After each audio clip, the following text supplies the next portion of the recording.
que horas você dorme, né? Tipo assim, você dorme meia hora por dia, entendeu? Você é tipo vampiro, né? Que tem a vida eterna, assim, tem muito tempo pra fazer muita coisa. Então acho que o seu pai... É verdade, cara. O pai tem toda a razão. Tipo, toda vez que eu dou aula, meu currículo, o cara falou, mas você tem uns 80 anos. Exatamente.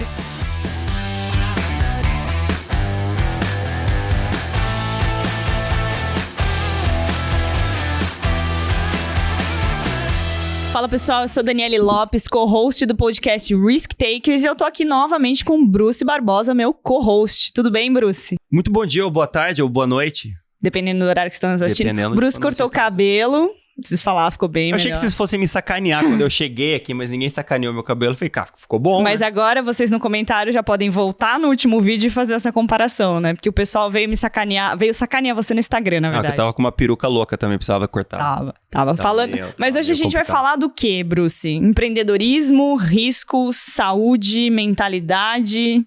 Vai ser difícil, viu? Acho que esse vai ser o podcast de umas 9 horas, talvez 10. A gente tem que ver se o Paulo consegue ficar assim, aqui, só na né? prévia a gente já não conseguia parar, né? A gente teve que, fazer um corte. Não, pessoal, vamos parar aqui com a prévia e vamos ligar a câmera. Exato. Porque o papo tá bom demais. Foi um dos papos muito bons, assim, de bastidores. A gente tá aqui com o Paulo Musi. Eu vou deixar ele se apresentar, porque uma das anotações que eu fiz aqui, né? Em menos de 2 anos de idade, fez natação, aí foi pra jiu-jitsu, basquete, futebol de salão. O Instagram dele é gigantesco, ele tem uma história de vida muito interessante, muito bacana, então nada melhor do que ele para falar sobre ele, sobre a vida dele. Muito bem-vindo, Paulo. Obrigado, Dani. Obrigado, Bruce. Obrigado a você pela presença. Fala um pouquinho de você pra galera. Acho que a gente pode já começar puxando um gancho, né? Eu, particularmente, foi a primeira pergunta que veio na minha cabeça. A gente estava discutindo aqui sobre isso. Eu quero saber qual foi o momento da sua vida que você tomou mais risco. Todos a minha vida é um risco o tempo inteiro, Dani. Eu não tenho medo para me colocar a fazer as coisas. Isso é a coisa que meu pai fala para mim desde criança. Até hoje, até com 43 anos de idade, ele olha para mim, toda vez que ele se despede, ele fala, filho, devagar, que você é um só. Né? E eu acho que ele pensa assim que, seu pai te videogame, conhece, né? Gastei um life aqui, né? gastei uma vida. Aqui, se errar, é game over, né? Mas ele fala, filho, lembra que, Paulinho, você é um só. E eu acho que as coisas dão certo assim, Dani. Eu acredito nisso. Se você tem alguma coisa, porque em algum momento você arriscou. Uhum. Eu não acredito em quem não vence sem nenhum tipo de risco. Com certeza. E desde... Pode perguntar. Acho que até um gancho interessante, né? Que você falou do seu pai deve te conhecer muito bem. Porque assim, olhando o que você fez é até difícil, mas cara, o que você não fez é mais fácil colocar anotar, né? Exatamente. Você faz muita coisa. Eu tava até discutindo com a Dani antes assim, cara, mas que horas você dorme, né? Tipo assim, você dorme meia hora por dia, entendeu? Você é tipo vampiro, né? Que tem a vida eterna, assim, tem muito tempo pra fazer muita coisa. Então acho que o seu pai... É verdade, cara. O pai tem toda a razão. Tipo, toda vez que eu dou aula, meu currículo, o cara falou, mas você tem uns 80 anos. Exatamente. Por isso que eu falei, é mais fácil ele falar e você tem quase a minha idade, até me sinto mal, né? Falando, nossa, ele fez tanta coisa, eu não fiz nada ainda, preciso dar uma acelerada, né? Vamos Bruce, acelerar. Teve uma época que eu dormia 3 vezes por semana só, já pensou? 3 vezes por semana. Gente, inacreditável, pra dar conta. Fazendo plantão, imagino, né, nessa época. Sim. Entre outras coisas, né? Caramba, então, mas hoje como é que tá a sua rotina? Vamos começar por ela, Boa. né? Porque a gente tá super curioso com relação a isso. E quantas horas você dorme também é legal a gente saber, né? Esse ano eu decidi, também é uma combinação que eu fiz com a minha esposa, que eu ia mudar aquilo que é a minha estrutura de vida geral. Porque realmente eu estava numa condição que dificilmente eu ia sustentar aquilo que nós mesmos consideramos como saúde, né? Uhum. Eu envelheci muito rápido nos últimos 5 anos, mas porque também meu dia começava às 5 da manhã e terminava meia-noite, todo dia e finais de semana. Pensa que 2017 e 2018 eu viajei para lecionar 52 finais de semana do ano. Caramba. Pensa que 52 finais de semana no ano, né? Pensa que às vezes alguns finais de semana eu estava em 3 estados entre sábado e domingo. De manhã loucura. em um, de tarde em outro, domingo de manhã em outro. Sem contar São Paulo que eu voltava, então seriam 4 estados, né? Mas teve, vou dar aula de manhã no Rio de Janeiro, à tarde em Minas e depois, domingo de manhã, estava em Brasília para voltar para São Paulo domingo à noite. E isso realmente estava me deixando muito desgastado. Uhum. Então esse ano, minha vida está começando 6h15, né? E está terminando mais ou menos umas 11, 11h30, né? E eu adquiri um outro hábito, que agora minha filha mais velha passou na faculdade, então eu tenho ido buscá-la que legal. na Parabéns. faculdade. Obrigado. Né? Então, meu dia termina quando eu chego. Que curso que ela vai fazer? Ela está fazendo Direito na PUC. Legal. Que era o que ela queria fazer, ela só prestou lá, queria porque queria fazer lá. Eu falei assim, não, onde você quer fazer? Eu fiz a mesma coisa na medicina, então legal. Ela já sabia onde ela queria e o curso. Então o foco é de família mesmo. Então, e é sempre bom ter um advogado, um médico e um advogado na família, né? Eu diria alguém que também saiba finanças, mas o normal é o médico e o advogado, né? Que você tem um problema, você já resolve. Ela fala, espera eu chegar pelo menos no 3º ano pra arrumar briga, porque aí eu consigo te defender. Não perde seu réu primário até eu chegar no 3º ano, vai. Pois é, verdade. Você falou, essa coisa de desequilíbrio da vida, né, eu ando percebendo isso agora, né? A gente sempre busca ao longo da nossa carreira, e até dos investimentos, como a gente trabalha com isso, eu sempre pensava, na verdade, quando eu chegar lá, eu vou parar. Ou no trabalho, quando eu chegar lá, eu vou parar. E hoje, eu já não acredito mais nisso, porque a gente sabe que a gente não vai parar. E eu não acredito mais no pleno equilíbrio. Isso chama maturidade. Bem-vinda. Obrigada. E eu digo isso porque é muito recentemente, e hoje eu encaro isso como um papel para levar principalmente para os investidores, para as pessoas que estão começando carreira, enfim. Você vai adquirindo isso e você vai tentando passar de alguma forma para as pessoas, né? Você aceitou isso quando? Né? Esse desequilíbrio de... Você trabalhava muito. A gente quer ficar com a família, a gente quer trabalhar, a gente quer fazer um monte de coisas. E a vida vai tomando caminhos que a gente não consegue controlar. E foi perfeita a sua colocação. A gente vive no risco. Bom, Dani, eu não consigo responder isso se eu não colocar a mão na Bíblia e falar assim, juro solenemente falar a verdade, toda a verdade em nome de Deus. E por que a gente tem que fazer isso? Porque quando a gente lida com mídia social, eu acredito em 3 coisas, que é a minha fórmula de, pelo menos, viver o mundo digital sem pagar um preço alto, que é a minha descaracterização. Né? A primeira coisa, legal. Humanizar sem incomodar, porque se você ficar querendo dar uma de super-homem, você vai encher o saco das outras pessoas. Você não vai fazer marketing próprio. Segundo, motivar sem iludir. Você não pode mentir para a pessoa que não faz nada, falar que ela, não, pensa positivo que você vai chegar em algum lugar. Não vai, você vai continuar aonde você está, ou pior, muito provavelmente pior. E provocar sem ofender. Porque ninguém sai do lugar se você não provocar. Agora, você tem que tomar cuidado para você não ofender ativamente. Algumas pessoas podem se ofender, porque é da natureza humana. Quando você mexe num lugar que dói, alguém vai reclamar. Ela tem 2 possíveis reações. Ela vai reclamar com ela e sair daquela posição, e ela vai reclamar com você, porque ela não quer sair daquela posição. Assumindo essas 3 coisas, e como a gente está numa mídia social, eu te falo, minha vida ela nunca foi equilibrada. Né? Eu sou filho de pais extremamente diferenciados, mas que se separaram, né, ainda quando eu era muito jovem. Tanto que eu não tenho memória deles juntos. Então, quando você fala para mim família, o meu conceito de família é minha mãe, eu cresci com a minha mãe, e viver na família do meu pai. Né? Meu pai com a minha madrasta, que é uma pessoa sensacional e que ela me dava uma coisa muito curiosa, que às vezes uma família, né, ela não tem, que é um fiel da balança. Meu pai sempre ia falar coisas baseadas nas expectativas que ele tinha do filho que ele amava. Minha mãe sempre ia falar coisas baseadas nas expectativas do filho que ela amava. A Heloísa, ela sempre falou coisas porque ela amava alguém, e essa é a parte difícil, que ela tinha uma relação de filho, mas onde essa relação era uma escolha, não uma obrigação. Você não tem como chegar pro seu pai e falar assim, não sou mais seu filho.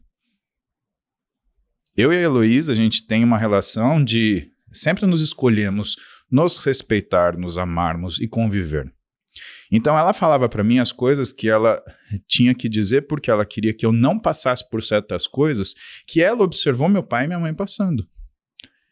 Isso é um presente, né, maravilhoso. Eu não tenho como quantificar isso, né, na minha vida ter tido essa pessoa. E o fato é que quando você observa e entende que isso é uma forma de equilíbrio, você começa a entender que, na realidade, existe uma ordenação no caos. E que mais?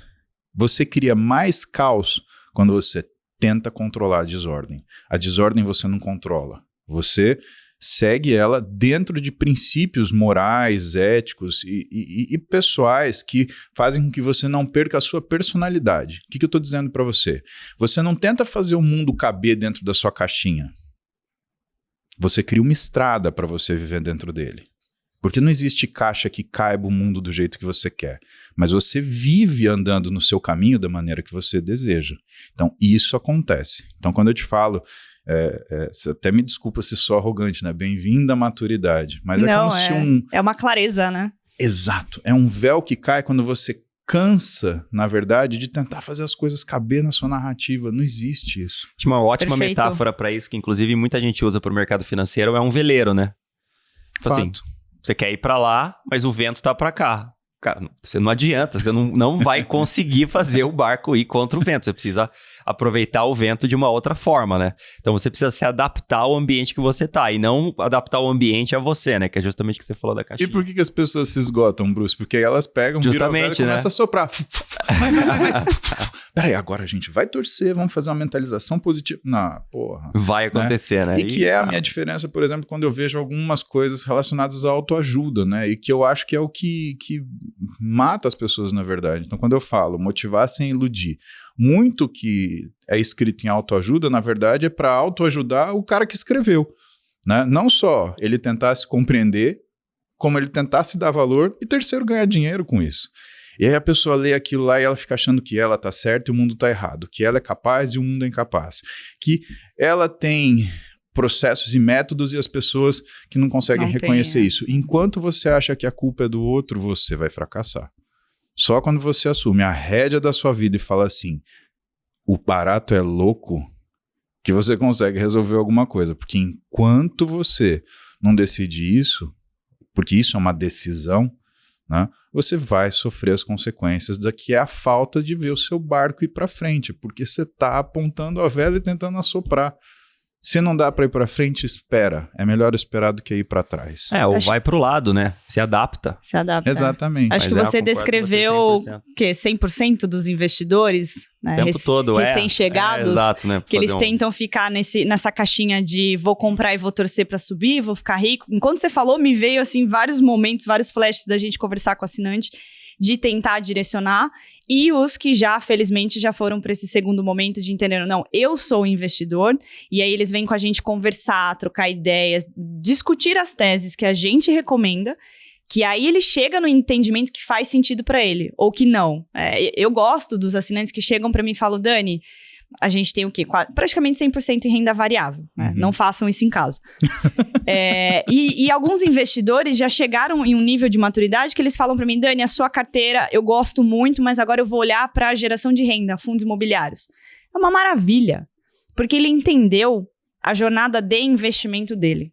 Não dá para simplesmente copiar e colar o que é feito. Ele precisa entender, fazer e se adaptar. Então, assim, as suas duas últimas frases me deram flashes dos últimos 2 anos aqui de Nord. Com certeza. E até o Benjamin Graham, que foi o pai do velho investing, né? O pai do investimento que o Warren Buffett usa, né? Na verdade, ele desenvolveu um pouco mais.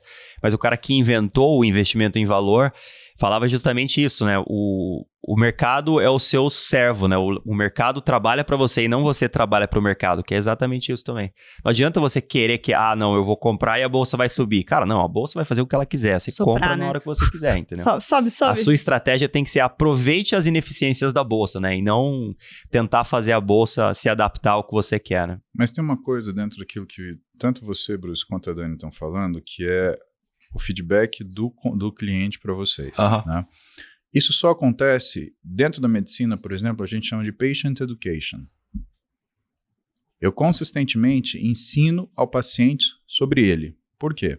Porque hoje a gente tem um universo de informação que não tem curadoria.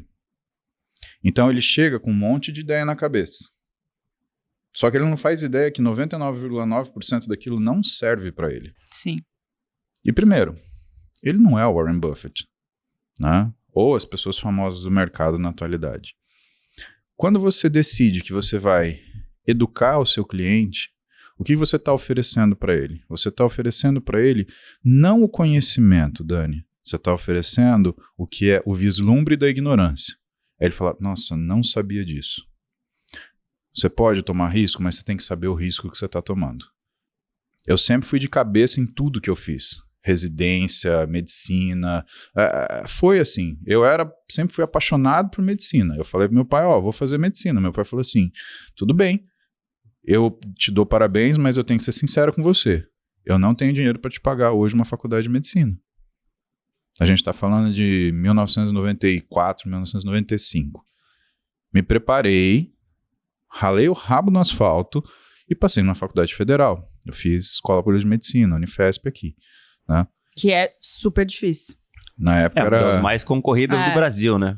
Eu acho que na Escola Paulista, Santa Casa, USP Ribeirão, Unicamp, né, que na minha época era as faculdades mais difíceis e mais desejadas. Devem ser até hoje, né? Hoje esse panorama ele mudou um pouquinho.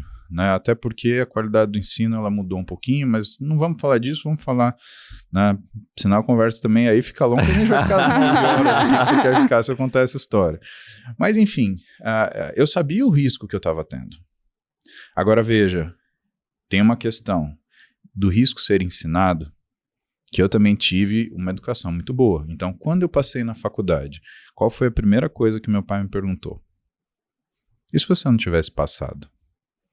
Aí eu titubeei para responder. Não tinha plano B? Não. Não tinha. Sabe o que meu pai falou? Ele falou, você ia fazer cursinho de novo. E de novo. E de novo. E você estava preparado para esse fracasso temporário e continuar fazendo? Dani, eu mais estava preparado para o fracasso do que para o sucesso. A verdade é que você tem que esperar pelo sucesso, mas você tem que estar pronto para o fracasso. Né? Você trabalha para o fracasso. Esperando pelo sucesso. Por quê? Porque quando você fala de plano B, não é que você vai mudar de opção. É que você vai ter que lidar com a consequência do risco que você tomou. Lidar com o vento contra. E esse vento contra, no meu caso, era o quê? É ter que fazer mais um ano de cursinho. E assim sucessivamente. Eu estudei com gente que estava no 6º ano de cursinho. Né? E por quê? Você acha que essa pessoa ela não tinha conhecimento suficiente? Que ela era incapaz? Não é. Quando eu olho a estrutura do vestibular, o que eu vejo? Eu vejo que 50% daquilo é mental, é emocional, é uma prova emocional, e 50% é uma prova de realmente conhecimento. Por quê? Quando que eu passei no vestibular, Bruce? Quando eu peguei 10 anos de FUVEST e eu vi que não tinha mais o que perguntar. Eu falei, esses caras vão perguntar isso, então eu vou ficar foda nessa porra. Eu não vou ficar seguindo questão que fulano inventou. Eu vou pegar 10 anos, porque esse é o banco de questões do cara, e vou ver o que são as coisas que eles mais perguntam. Batata. Passei muito bem, fiz 132 pontos na primeira fase e fiquei com média 8,5 na segunda. Passei muito na faculdade que eu queria, passei na Escola Paulista. Hoje mudou, hoje são 100 questões, se não me engano, um dia só. Na minha época eram 80 questões num primeiro dia e mais 80 questões num segundo dia. Eram 2 primeiras fases. Aí, se você fosse aprovado, tinha uma nota de corte X lá, que era por uma distribuição estatística, e aí você ia para a segunda fase. Só que o que eu sabia que precisava passar para medicina? Eu tinha que marcar uma média 8,5. Né? Hoje está mais difícil. Né? E as pessoas têm que saber isso, que as provas na vida, elas são mais ou menos como se fosse um vestibular. Né? É 50% emoção, 50% conhecimento. O que eu conversava com essas pessoas para descobrir? Se realmente elas não tinham passado por 5, 6 anos, se faltava conhecimento. E não, elas não passavam por conta de emoção. Totalmente psicológico, né? Igual nossos investimentos. Eu preciso 100%. fazer 2 comentários antes da gente fazer outra pergunta. Pessoal que tá assistindo aí, a gente já tá em algumas séries do podcast. Paulo, você foi a primeira pessoa que fez o Bruce ficar 100% atento. Ele não interrompeu. Eu tô me segurando. Vocês falam que eu não posso interromper as pessoas. Não, você né? pode. O mais impressionante é que hoje você não quer. Várias coisas que o Paulo falou ele já. Quer prestar vestibular. Ele quer prestar, é verdade. Agora ele quer ser médico. A gente quer chamar ele de Muzi, mas ele falou, cara, não me chama de Muzi ou de doutor, né? Me chama de Paulo. Então a gente chama ele de Paulo. Muzi também. O pessoal me chama de Paulo, de Muzeira ou de Muzi. Fica à vontade. Mas a gente não tá no consultório, então... Você tava mas eu tinha de... 3 ou 4 coisas que eu ia puxar do que ele tava falando. Manda bala, é que eu fico impressionada. Vamos fazer um bate-volta, vou responder de lá. A gente faz uma Marília Gabriela, né, no final. Uma cor, ou não sei o que lá. Uma ação. Não, é que a primeira coisa é que, tipo assim, obviamente, olhando o seu currículo, dá pra saber que você é bem focado. Eu ia te perguntar, quando você percebeu que você já era focado? Aí seu pai já sabia de quando você tinha 18 anos, né? Quando você fez vestibular, você já tinha isso. Mas quando você, tipo assim, sacou, ou você, tipo assim, você teve nossa, eu preciso ser focado pra conseguir o que eu quero, ou foi um negócio natural, assim, já veio? Entendeu? O foco, tipo assim, cara, eu preciso trabalhar, eu preciso ir atrás, eu preciso... Tipo, eu sou o mestre da minha vida, entendeu? Alguma coisa quando assim. eu resolvi aceitar que eu não era focado, eu não sou focado. Você vê, eu sou um médico. Eu tenho uma formação clínica cirúrgica. Eu tenho um consultório clínico. Eu faço a cirurgia porque eu gosto. Porque eu também posso fazer com o melhor cirurgião do Brasil nessa área hoje, na atualidade, né? E assim... A gente está sentado conversando aqui, mas, por exemplo, meu computador está pululando mensagem de paciente meu, porque eles têm meu telefone. À tarde, eu vou gravar o podcast do Ironcast, que é o podcast que a gente tem junto com meus amigos, Renato Cariani e o Júlio Balestrin. Eu ainda tenho que gravar 2, 3 aulas sobre algumas coisas que não tem nada a ver com o que a gente está falando aqui. Amanhã eu dou aula à tarde, no curso de pós-graduação de um amigo meu, de um grande parceiro meu de trabalho, que é o Rodolfo Pérez, que é a primeira pessoa que trabalhou comigo na vida. E no meio disso tem os projetos paralelos. Então tem um amigo meu que me desafiou para uma luta, mas isso é uma história que eu não posso contar agora, então a gente está programando essa luta. Legal. Tem um documentário... Muay Thai, Gil, qual é a modalidade? Eu não posso falar agora, mas... Não posso falar nem isso, mas não tem arma. Tá. E você vai divulgar em breve isso? Legal. Sim, mas deve tem um planejamento grande. Tá, que a né? gente sempre deixa as redes sociais no final, e aí pro pessoal acompanhar, porque eu também quero. Quero saber quem é o amigo. Mas vai ser coisa tipo do Whindersson Nunes, assim, que ele apanhou, né? Não, vai ser com uma pessoa que eu sou fã. E que a gente se conhece por razões da vida, né? E que ele virou pra mim e falou assim, você não aguenta um round comigo? Eu falei assim, eu aguento 3. Nunca desafio um caboclo desfocado e esforçado. Você pode desafiar o desfocado não esforçado. O desfocado e esforçado, você vai passar um perrengue, né? E eu vou dar um perrengue, não vou dar uma canseira nesse caboclo. Vou dar trabalho. Vou dar muito trabalho pra ele. E assim, a diferença, Bruce, é que eu pego toda a minha energia, então vou fazer isso daqui agora, e vou completar. E a questão do foco, as pessoas elas se cobram uma coisa irreal, que você fecha a janela da sua vida e que não exista mais. Não existe isso. Não, acabar com todos os problemas para colocar numa situação ideal. Cara, CNTP, bicho, só existe no livro de física. Não existe isso no dia a dia. Então você tem que aceitar que você é desfocado e tem que também saber que as coisas elas têm que aparecer na hora. O que eu falo, por exemplo, para quem me chama nessa jossa? Depois eu não posso, é agora. O que você precisa? Será que depois você pode me fazer um laudo? É agora. Para quê? Pronto, mandei. Aí eu volto o que eu tava fazendo. Eu faço exatamente a mesma coisa. Estava até tendo um comentário aqui com o Fabi Panachão, que tá ali olhando a gente, que é justamente isso. Ela, preciso fazer tal coisa. Eu pego o celular e mando mensagem pra alguém. Mas agora? Mas tipo, por que você não espera? Eu falo, cara, se você for esperar, você esquece. Perde o foco, faz outra coisa. E depois você não consegue voltar. Então já resolve na hora e passa pra frente, né? Na minha Senão opinião, você não consegue realizar, né? Isso é uma pessoa produtiva. As pessoas confundiram foco com produtividade.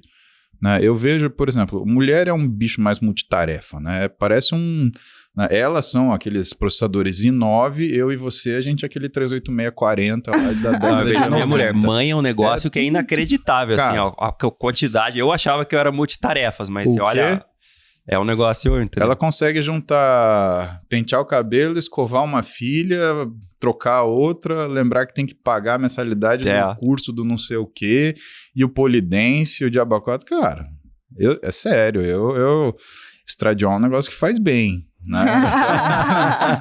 Eu tento ficar o mais próximo da minha o que eu posso, né? Pra ver se passa um pouquinho por osmose, mas é isso. Cara, muito legal. Esse negócio que você tá falando da sua rotina, do seu trabalho, os porquês de você ter foco, eu enxergo isso, a gente vai falar, né, de trabalho, emprego e a profissão, mas eu enxergo isso também como uma vocação. Não deixa passar, fala na hora. Calma, acabei de falar. É porque eu tava juntando tudo, né? Tava falando, poxa, você aceitou que você é desfocado, você passou a ter foco. Acho que se Eu a gente passei- entrar numa linha de autoconhecimento, a gente não vai sair daqui hoje. Mas deixa eu puxar pro lado de trabalho, profissão Vai. e emprego, que eu acho que vai agregar muito pra mentalidade do investidor também. Eu Tá bom. percebo que a sua rotina hoje, com o foco que você se dispôs a ter, né, e sabe priorizar o que você faz, Só vou fazer uma correção, Dani. Não é foco, é esforço. esforço, exato. É a disciplina do fazer. Do né? fazer. Então, eu não faço, eu não crio... Eu entendo que eu não tenho esse foco de fazer uma coisa só. Porque eu não posso deixar as outras coisas. Uhum. Né? Eu tenho que carregar tudo junto. Né? Tem um amigo meu, o Valentim, e ele fala, Paulo, não acredito, cara, você parece que você tá andando, você tá carregando uma montanha e você tem uma engrenagem monstruosa. E aí você olha, de tudo que você pode fazer, sabe o que você faz? Você taca areia e fala, vamos ver se fica um pouco mais difícil. E é isso, é esforço. O apetite que ao eu- risco. E não é nem o risco, é entender e compreender que você, primeiro, não vive de motivação, nem de foco, você vive de disciplina. Tem que fazer, é missão. Então essa é uma missão, vou completar. E assim sucessivamente. Desculpa. Maravilhoso. Deixa eu puxar essa. Já fala. E quando você aprendeu isso e em que momento você diferenciou, que a gente conversou bastante antes de começar a gravar, o trabalho, do emprego e da profissão? Eu acho que a gente não aprende isso de uma forma geral num momento com uma lição. Eu acho que você aprende conforme a vida vai te levando a fazer as coisas. Tanto que o que é o meu esforço da Roberta? É trazer para as nossas filhas uma condição onde essas tarefas e essas preocupações elas sejam colocadas de uma forma progressiva. Então, por exemplo, eu tinha uma estrutura de vida, né, onde eu tinha uma família estruturada, mas atípica. Meu pai muito bem casado com a Heloísa, minha mãe muito bem sozinha e cuidando de mim, né? E eu vivendo nessas duas realidades, né? Ou nesta realidade, mas de características onde eu não tinha em que me espelhar. Isso já me fez falar, opa, a vida não é uma coisa tranquila para todo mundo, né? Segunda coisa, quando eu decidi que eu ia fazer faculdade. Então, quando eu decidi que eu ia fazer medicina, eu entendi que eu precisava pegar aquilo que era a falta de foco e colocar esforço máximo. Então, o que é a falta de foco para um vestibulando? Falta de foco não é decidir se você vai fazer natação ou estudar para a prova. É estudar para a prova, mas você ter que decidir o que é geografia, o que é hora da geografia, o que é hora da história, o que é hora do matemática. Por quê? Porque a primeira prova que eu fiz de vestibular, eu zerei a redação e eu zerei matemática. Quando eu passei, eu fiz 19 em 20 de matemática, que era a minha maior dificuldade. Então, às vezes eu escuto as pessoas falando, não, trabalha no que você é bom, porque se você trabalhar naquilo que você é medíocre, você só vai ser um pouquinho acima da média. Não, você vai resolver os seus problemas, é isso que você vai fazer. Você não vai empurrar eles para frente. E uma história pequena que confirma isso, uma vez eu fui para Marília com a Roberta, ela abriu o meu armário e ela achou a minha agenda da época do cursinho, que estava guardada em Marília. Eu falei, mas o que é isso aqui? Todo dia eu anotava as aulas que tinham sido e os exercícios que eu tinha que fazer a partir daquelas aulas. Então eu sentava na mesa da sala da casa do meu pai, abria o meu material e fazia um por um, porque eu sei que eu sou desfocado. Uhum. Então eu tinha uma agenda para me colocar qual que era a minha próxima missão. Finalizada a missão, meu dia acabava, era 8 da noite. Eu descia, treinava numa salinha de 3x3, não mais que isso, que era a antessala da sauna do prédio, e durante 2 anos minha vida foi assim. E foi assim que eu passei na faculdade. Depois, quando eu entrei no hospital, eu comecei aliás, antes disso, no exército. Quando eu entrei no exército... Exército. Isso Pois é. tem uma grande influência, eu E imagino. foi um grande aprendizado na minha vida. Eu sou extremamente grato pelo exército. Eu voltaria, serviria de novo quantas vezes fossem. Aliás, 3 coisas que eu faria de novo na minha vida, com certeza. O internato da faculdade de medicina, residência e o exército. Se eu tivesse que viver o resto da minha vida nessas 3 situações, eu viveria feliz. Porque foram as melhores fases da minha vida e foram as fases mais difíceis. Entrei no exército. Era uma vaga, naquele quartel tinha vaga para 2 médicos. Eles decidiram que só iam chamar um. Uhum. Eu fui ocupando, já fazendo o trabalho de 2. Nisso, eu fazia o atendimento dos soldados e das famílias. Soldado, digo, dos militares, né? Desde o coronel até do soldado conscrito que tinha entrado aquele ano. As famílias deles. Eu ia cuidar do que é a parte organizacional do Serviço de Saúde do Exército, que chama FUSEX, então de toda a burocracia. Ia cuidar do que era o programa de pedidos, né, do que precisava de medicação, porque a gente tinha uma seção de saúde, era que nem um posto de saúde no meio do batalhão. Né? E eu estava acumulando 3, 4 funções. E eu tinha que resolver isso. Então, mais uma coisa, como você vai ser focado? Não dá para você ser focado, você tem que ser esforçado, você tem missão para cumprir. E quando o cara ele põe uma estrela no tua lapela e te dá uma função que ninguém mais faz, o coronel, que é o chefe do coisa, ele não pode tomar essa decisão por você. Tanto que vem a história que ilustra isso. Entra um menino que começa a fazer um diabetes autoimune com 18 anos de idade. Bom, para os endocrinologistas experientes, né, eles estão acostumados com isso, mas para o pessoal que é da medicina, o pessoal que é leigo, quando a pessoa ela abre um quadro de diabetes assim, ela entra no que a gente chama de lua de mel. Um dia a glicemia está boa, um dia a glicemia está maluca, um dia ela tem hipoglicemia.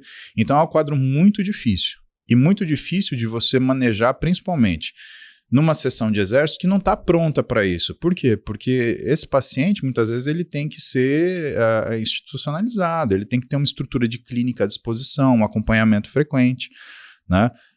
Você tem que ter um corpo de enfermagem, você tem que ter alguém para ajustar isso daí e ficar à disposição dele, porque você não consegue prever. Você precisa ficar ajustando a glicose dele o tempo O tempo inteiro. Porque senão, se você der insulina, ele faz hipoglicemia. É pior do que ele fazer uma hiperglicemia, por exemplo. Uma hipoglicemia, ele pode convulsionar, ele pode morrer. E eu manejando esse menino com aquilo que eu podia fazer, recém-formado, com uma estrela no pescoço, né? Tinha que aí, fazer. se é tenente, não tem conversa. Claro. Né? E eu fiz o quê? Eu fui no manual do exército e fazer um laudo de desincorporação. Por quê? Eu não conseguia mandar para o hospital, porque ele estava no processo de inscrição. Não conseguia mandar ele para o hospital do exército, eu não conseguia mandar para um hospital, porque eu não podia tirar ele de lá, porque ele era, teoricamente, num processo de início da fase militar. E eu falei assim, vou fazer a desincorporação desse menino. Fiz o laudo, li, passei a noite estudando o Regulamento Geral do Exército. Vou desincorporar por isso, isso, isso. No outro dia, cheguei feliz da vida, pedi permissão pro coronel. Coronel, licença, preciso da sua assinatura aqui. Coronel, que era um gaúcho bravo, mas pensa um cabra bravo. Ele olhou para mim, tinham 2 capitães na sala. Um deles, um dos meus melhores amigos, e ele olhou pra mim. Que? Desincorporação. Cara, ele deu um berro. Quem você tá pensando que é? Você é o pó do excremento do cachorro, do gato, do cavalo, do bandido que pisou aqui. Me deu um esporro animal. Berrou. Os 2 capitães caíram pra trás do sofá, assim. Enquanto o homem gritava, só vi o zoinho dele assim. E eu parado, posição de sentido, sim senhor, sim senhor. Quando ele terminou de gritar, eu peguei e falei assim, coronel, deixa eu explicar uma coisa pro senhor aqui. E é isso que é importante você saber que você é desfocado. Uma das missões que eu tenho aqui é proteger o senhor de problema. Não é só cuidar de todo mundo que tá aqui. É não criar problema para essa unidade. Eu assinei num lugar que eu tiro o problema do meu rabo. Se o senhor assinar embaixo, o senhor tira do seu. Vamos? Ele olhou para mim assim e ele mudou assim embaixo. Ficou bem mais fácil para ele resolver. E ele falou pra mim assim, Bruce, você é ousado, hein, feinho? Assim, de boa, como se nada tivesse acontecido. Os capitães ali começaram a sair de trás do sofá, assim, tipo, ele não vai atirar no Muzi, né? Ele assinou e falou, só o seguinte, se alguém perguntar quem desincorporou, fui eu. Não, perfeito, com licença. Sim, senhor. Rompi marcha e fui pra trás. Então, essa é a importância de você saber disso. E, finalmente, na faculdade, quando eu tava na residência, eu comecei por um estágio que na Escola Paulista a gente chama de retaguarda. E a retaguarda do pronto-socorro, da ortopedia, é você ter, sob sua responsabilidade, 30, 40 pacientes que entraram com traumas agudos pelo pronto-socorro e que estão espalhados pelo hospital. Onde? Método japonês, conhece? Shivira. O que é um trauma agudo? O cara sofria um atropelamento de motocicleta. Tipo, o ônibus passou por cima dele. Quebrou a perna, sei lá, tá completamente uma coisa que zoado. Você tem mais ou menos aí, né, 6 horas para resolver. Porque é o que você precisa. Vai dar problema depois. né? Ou incapacitação, a gente está falando de ortopedia, né? Aham. Então pensa que no hospital de 16 andares e dezenas de enfermarias eu tinha que achar 30, 40 pessoas.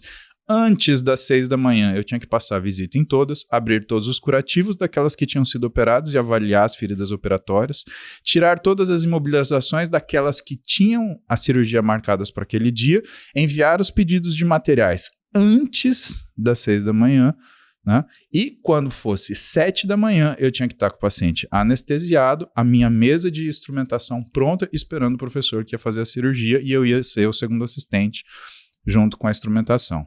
A minha maior pergunta pra você é: que horas você treinava? Chegaremos nessa parte. Essa é importante Chegaremos. também. Não é? Porque não, mas aí começava 3 da manhã, eu ia lá e... O dia E você começava percebeu que ele já era 3h50. calmo desde o exército, né? É, esse é o a próprio resposta aqui, ó, tá aberto aqui, ó, calmo. Calmíssimo, né? Pode arrumar aí Sim, já. porque na verdade, o que acontece? E aí tem a história dessa luta que eu te contei, né? A Roberta olhou pra mim e disse: você tá louco? Você vai tomar tanta porrada? Eu falei: vou. Mas vai bater também. E aí eu falei pra ela: não é essa a razão. Sabe por quê? A vida não é sobre bater. A vida é sobre você conseguir apanhar. Só que quando a sua maturidade vem, você escolhe quem vai te bater pra você aprender a lição que você precisa. Tem uma Principalmente metáfora quando você precisa... maravilhosa no mercado financeiro disso aí, né? Na chuva de pica, escolhe a menor e senta. Mas isso daí Nossa, a gente... também... Isso daí tá Seu no meu corte. treinamento do exército, Que, por cara, exemplo. assim, você vai se fuder. Deixa eu te contar um segredo. Você vai se fuder, então, entendeu? pode escolher se onde. pouco, Ué, o major, que era chefe do meu processo de treinamento no exército, na fase do estágio de adaptação em serviço, EAS, ele, uma vez, a gente tava reclamando de não sei o quê, Aham. ele olhou pra mim e falou assim: Muzi, veja bem, o exército, aqui pra tu, é uma grande caixa de caralho. Quando a missão é dada, tu entra rapidinho e busca pra pegar um pequenininho, porque se ficar pra depois, só vai sobrar um negócio que não vai caber em lugar nenhum, nem no buraco do tatu. Eu falei: permissão. Peguei um pequeno e fui embora. Mas isso daí, e que horas que eu treinava? Bom, isso começava então, essa Via Crucis, 4 da manhã e terminava às vezes 11 da noite, porque o serviço continuava. E eu ia 11 da noite, eu ia treinar. Foi a época, por exemplo, que eu treinei numa academia aqui em São Paulo, que é 24 horas, que é a Gaviões, que fica na 13 de maio. Então eu pegava minha motinho, uma Tornadinho, que quem tinha me emprestado é um dos maiores amigos meus, Marco Antônio Greco Ribeiro, um engenheiro, né, nada a ver com medicina. Eu pegava essa Tornadinho, ia chegava na academia, ralava, e depois voltava para casa. Às vezes eu treinava sem sacanagem, da 1 da manhã até mais ou menos as 3. Eu deitava na área de fazer abdominal, cochilava 1 hora, pegava a moto, voltava para casa, ia direto pro hospital às vezes, entrava no conforto médico, tomava banho lá dentro do conforto médico, que era um negócio que você tomava banho assim, né, mas saía limpinho pelo menos, me enxugava com roupa de centro cirúrgico usada e depois punha uma e ia trabalhar. E, cara, é a vida, né, e para mim isso era um caralho pequeno, né, por quê? Porque eu tava fazendo o que eu queria fazer, aprendendo com os melhores, sendo recebido por essas pessoas, e assim, a possibilidade que isso abre depois que você faz isso, você faz qualquer coisa, bicho. Não tem tempo ruim. Hoje eu vejo fulano e falo assim: ai, mas com tal coisa eu não opero, ai, tal coisa eu não vejo. Eu falo: não, vem cá, chega aqui, vamos cuidar, senta aí, conta, chora, né? Então você fica duro, porque você entende o que é a vida, senão você acha que a vida é escolher o que você vai fazer, e não dá, meu. Isso não tem como. É a história do fato de você resolver assumir que você é desfocado. É você perceber que não dá para escolher que problema você vai resolver, porque aqueles que você deixa de resolver, eles vão crescendo que nem um leão. E a hora que ele conseguir te morder, ele não vai te morder, ele vai te engolir. Não, isso é maravilhoso. Até um negócio que é interessante, que muita gente me pergunta: você fez engenharia e tal? Putz, foi difícil, não sei o que lá. Eu fiz engenharia no São Carlos. Eu sou nascido em São Carlos. Ah, legal. É que você falou de Marília, eu achei que você fosse de Marília. Eu cresci em Marília, mas eu nasci em São Carlos. Legal, cidade boa. E o pessoal pergunta: o que você aprendeu na faculdade? Eu penso, cara, eu não aprendi nada na faculdade. Tipo assim, nada do que eu faço hoje eu aprendi na faculdade. Então, o que você aprendeu na faculdade? Falar, cara, eu aprendi a me fuder, basicamente. É isso. E aceitar. Cara, era um negócio dormir pouco. Assim, inacreditável. Os professores não queriam dar aula, né? Aquele negócio de faculdade pública e tal. Então, eu também não queria aprender, né? Então, obviamente, tem muito culpa minha nesse negócio. A gente, que engenharia que você fez, Bruce? Produção mecânica. Cara, você sabe que esse meu amigo Marco, ele fez engenharia, ele é engenheiro eletricista. Aham. Aí um dia eu falei, cara, deixa eu ver uma prova Essa é sua. pior que a minha. Cara do céu. É. Ó, até arrepiei. Eu tava quebrando a cabeça que eu tava estudando. Eu não lembro o que eu tava estudando, mas eu lembro que ele me mostrou uma prova dele, ele tinha uma coisa a ver com antena. Eu falei, Nossa. velho, fala sério, isso é verdade? Essa prova não é zoeira, não. Isso daqui existe. Você faz essa conta? Ele, não, tem que fazer. Em 15 minutos. Eu falei, vá tomar no seu cu. Peguei, virei, fui embora e falei assim, eu vou fazer a minha medicina, que é muito mais fácil que esse Não, era negócio. tão inacreditável que, assim, algumas provas a gente fazia com consulta. Então, você levava, tipo assim... Você podia levar o que você quisesse. Provas dos últimos 20 anos e você não conseguia resolver. E era a mesma pergunta. E era tipo assim, sei lá, a mesma antena. E você olhava, cara, é a mesma antena, mas assim, mudou um negocinho e, sabe, não sei mais. Aonde Entendeu? Não dá encaixa mais. isso daqui, Não velho? consigo. A gente tinha uma matéria termodinâmica, né? Era a matéria mais Nossa difícil da Senhora. faculdade. Todo mundo fez a prova, a gente saiu, aí a gente foi ver a nota. Tipo assim, o melhor aluno tirou, sei lá, 2,5. Sério, eu tirei 0,3. Sério, e tipo, eu estudei, e não foi assim, tinha prova que eu não estudava, mas essa eu estudei, eu tirei 0,3, aí todo mundo se sacaneando e tal, mas tipo assim, cara, ninguém Mas nem é- perto de passar. Mas é isso, cálculo Primeira- 4. Foi Eu cheguei a inacreditável. fazer uma conta frente e verso. Nossa. E eu não cheguei a lugar nenhum. Eu usei a fórmula que me deram, eu perguntei pra professora e por ela gostar de mim, ela falou, ó, você tá no caminho errado. Não, ela falou, Tá frio. muda esse negocinho aqui. Tipo, ela foi super gente boa comigo, porque eu já tinha estudado muito pra tirar 2, né? Ela falou, agora ela vai tirar uns 3, vamos lá. E tirei 0. Dani. Tipo, cara, Não, mas a aí, pra terminar a engenharia... história... É isso, tipo assim, engenharia o que, é que você isso. aprende? Você não aprende nada, você aprende a se fuder. Isso é ótimo pra depois, porque aí depois Sim. você vê um mega problema e você fala, cara, problema normal, tipo, já vi vários, conseguiu resolver? Putz, talvez não, dá pra ir pelo lado, pelo outro, entendeu? E tem muita gente que se desespera, ai meu Deus, um problema. Fala, cara, não. Olha pro problema e vê, dá pra fazer, não dá pra fazer? Se não dá, cara, passa por cima, passa pelo lado, joga ali, sei lá, dá um jeito. E aí você não compreendeu uma desespera, coisa né? muito importante da vida, que é o seguinte, o que é a ordem de problemas que nós temos? Quando você está numa faculdade, você tem as perguntas certas. Essas perguntas, Bruce e Dani, elas têm resposta. A vida traz perguntas que não existe resposta. Verdade. Sim. E que você vai se fuder independente do que você fizer. Qualquer escolha que você tiver, você vai se dar mal. E o que é importante? É você entender que a vida das outras pessoas, elas também fizeram escolhas e que se aconteceu alguma coisa ruim, não é necessariamente que elas não são boas o suficiente. É que, cara, a vida dela deu um buraco pra ela entrar, cair e se quebrar, ou deu uma fogueira pra ela se queimar. Ela escolheu o melhor Ela que ela só pôde. escolheu. E menos mais pior. importante que isso, você tem que aprender a olhar para trás na sua vida e você reconhecer que você fez o melhor que você pôde com a ferramenta que você tinha. Porque se você ficar olhando, eu devia ter feito isso, eu devia ter feito aquilo, você pensa isso hoje com a cabeça que você tem hoje. Queria eu poder voltar 20 anos no tempo, 30 anos no tempo, e 15 minutos sentar com o Paulinho lá e falar, cara, deixa eu te passar um briefing rápido. Você vai fazer isso, e já, beleza? E eu temo que se eu fizesse isso comigo mesmo, eu não seria o mesmo cara que eu sou hoje. E porque eu consigo me perdoar, eu sou extremamente feliz, porque eu tenho certeza que eu fiz o melhor possível com a ferramenta que eu tive. E o que eu ganhei com isso? Você se fudeu. É verdade, mas eu amadureci. Com certeza. Quem nunca perde alguma coisa não reconhece o valor da conquista. A primeira prova que eu fiz na faculdade foi a prova de biofísica. Professora doutora Viviane Luiz Novailhetas. Cara, eu cheguei na aula, eu olhei, tudo diferente. Né? Você não vai estudar mais português, inglês, química, matemática, geografia e história. Você vai estudar medicina e matérias relacionadas. Potência de ação de membrana, não sei o quê. Aí terminou a aula, assim, aquele silêncio no anfiteatro. Aí eu ri. É aula trote, você não é professora, né? Ela pegou, como é seu nome, filho? Aí eu já falei, cara, fudeu, velho. Agora azedou. É Paulo, professora. Falei, Paulo, estuda, tá? Semana que vem tem prova. Meu, eu paniquei, cara. Eu sentei que a minha bunda colou na cadeira. É quase precisou de uma espátula pra me arrancar dali. Mas Porque- mais um ato corajoso seu ainda. Né? Já respondeu o tenente, né? Agora a professora. Não, isso daí é coisa estúpida, Dani.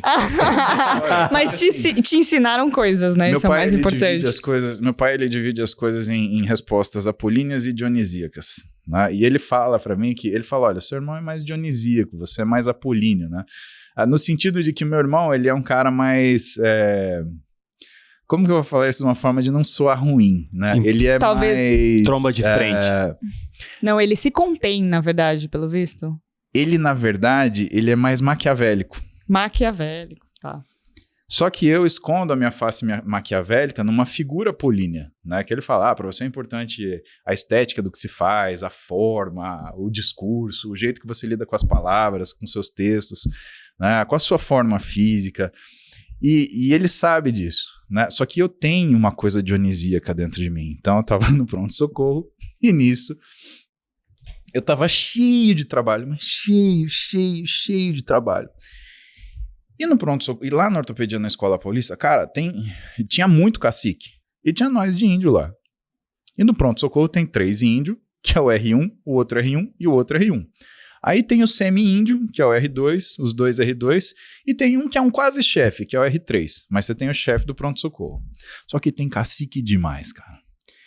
E aí eu na baita corrida atendendo, não sei o quê. E alguém ligou no pronto-socorro porque queria que atendesse primeiro, não sei quem, papapá. E, cara, a gente segue um protocolo de prioridades, né? E a gente tava fazendo o melhor que a gente podia. Porra, os caras que fizeram R1 comigo são os caras foda, bom pra caramba. Aí, de repente, toca o telefone. Porque não sei o quê, que o fulano não foi atendido, quero saber quem tá aí atendendo. Não, o chefe fulano de tal. Porque tem que chamar o fulano. Falei, não vou chamar.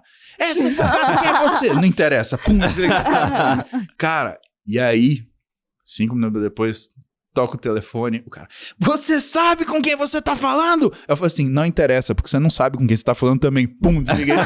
Não ligou mais, eu resolvi todos os problemas no pronto-socorro, tava tudo bem. E assim, é aquela coisa de aprender a ser médico. A gente aprende a ser médico lá pelo 3º ano da faculdade, porque é quando você entra no ciclo clínico. Uhum. E o que todos os meus professores falavam?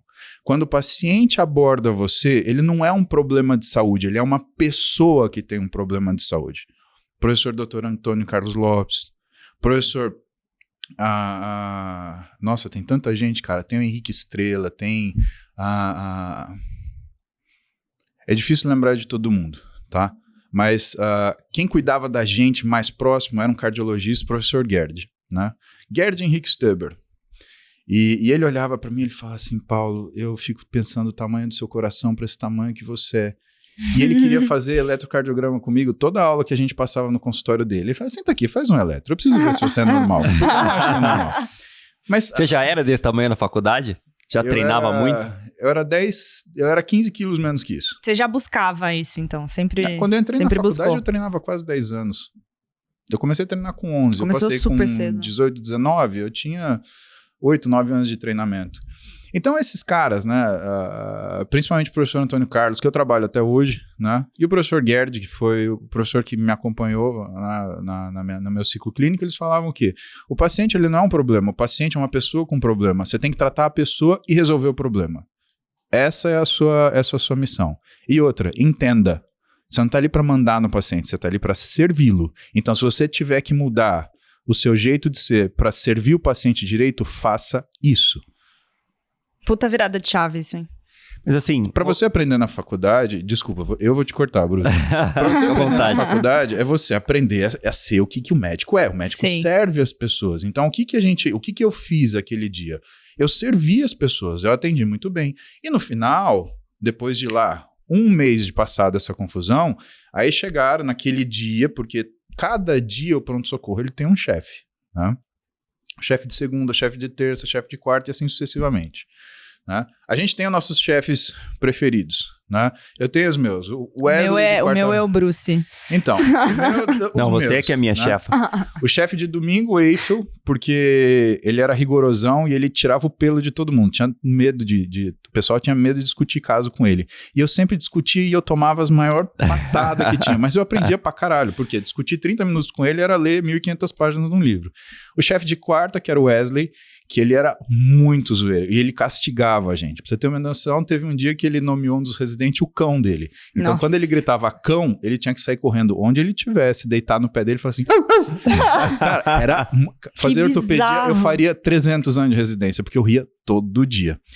E tinha o Robertão, que era o chefe de segunda, e o Robertão, ele era o seguinte, se você soubesse... E aí eu aprendi isso com um amigo meu que era engenheiro, né? Rogério Fujimoto, ele me ensinou o seguinte, falou o seguinte, Paulinho, se você estuda, sabe, se você faz, você... Aliás, se você estuda, sabe, se você vê, você entende, se você faz, você aprende. E o Robertão meio que sabia isso, né? E aí, o que ele fazia? A gente subia para operar. E ele falava, se eu tiver que vestir a luva, eu vou fazer, né?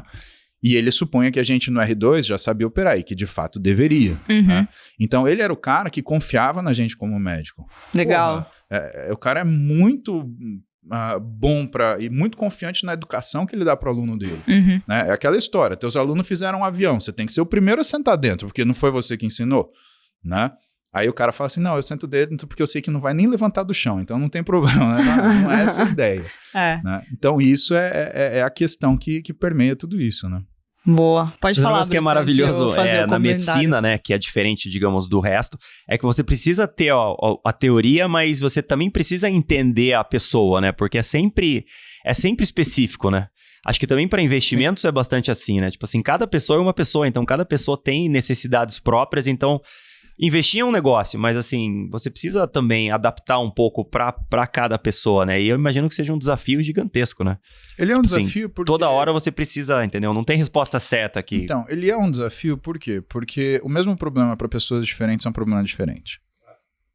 Cada pessoa tem uma interpretação daquela condição, cada pessoa ela faz um raciocínio daquilo e você tem que estar pronto para viver com a pessoa aquele problema até para ela conseguir se reposicionar. A ortopedia tem muito de situações que são incorrigíveis, né? Você pegava uma pessoa que é atropelada por um ônibus, né? Ela destrói o membro inferior, você consegue reconstruir, mas ela não vai jogar bola como ela jogava. Né? Então você tem que... né? O jeito de você falar, a forma que você aborda, para a pessoa entender que o que era para acontecer. Primeiro, ela foi atropelada por um ônibus, ela para morrer. Já não morreu. O que podia acontecer? Perder a perna. Já não perdeu. Então, é assim, essa é a realidade, tá bom? Foi feito isso para você, era o melhor que a gente podia fazer. Como que melhor você vive com isso?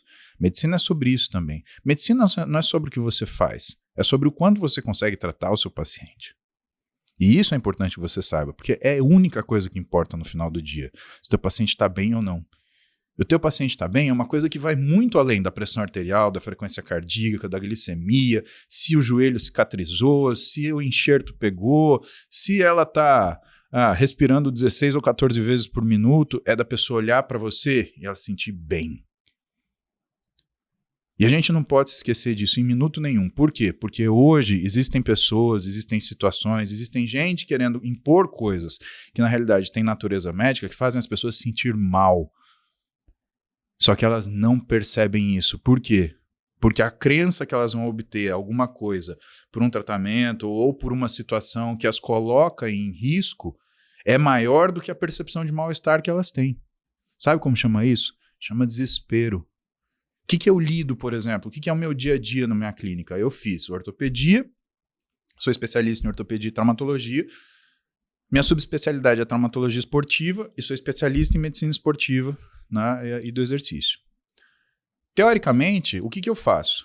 As pessoas tiveram machucados, a gente operou, a gente recondiciona, dá para ela exercício físico, para ela melhorar o que é a condição geral do físico dela e observa metabolicamente como outras coisas melhoram. Aí pressão, glicemia, saúde geral. 80%, 85% do meu consultório hoje é tratar complicação. De gente que ficou disposta a fazer uma coisa que não tinha sentido para chegar num resultado que ela nunca se perguntou se fazia sentido para ela.